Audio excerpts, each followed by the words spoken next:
Et en fait, les Russes répondent à une doctrine qui date de 1926, qui a été écrite par un penseur russe qui s'appelle Svechin Alexandre, qui a fait un bouquin qui s'appelle Stratégie, qui est l'inventeur du modèle opératif, pour s'entrer dans les détails, qui prône deux possibilités. Un, une guerre d'attrition, une guerre d'anéantissement.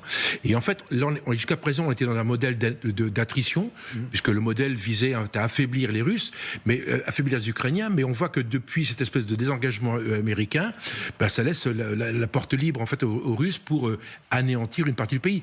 Quel est l'intérêt de tirer sur une ville comme Kiev à l'heure où on parle? Il n'y a pas d'avantage militaire. On sait très bien que contrairement à ce que dit Moscou. On sait très bien que les comme d'habitude dit cela cachait des fabriques d'armes. Ben oui, et on sait très bien que les bombardements en fait altèrent rarement le moral des gens. De toute façon, depuis les bombardements de Londres par Hitler pendant la Deuxième Guerre mondiale, on sait que ça n'a pas eu d'effet direct, sauf encore une fois de remotiver les Ukrainiens. Donc en fait, on ne voit pas très bien ce qui va se passer. Et malheureusement pour les Ukrainiens, il y a un sentiment d'abandon énorme qui arrive, puisque les Européens sont absents, puisqu'ils n'en ont pas les moyens. Les Américains ont fait machine arrière.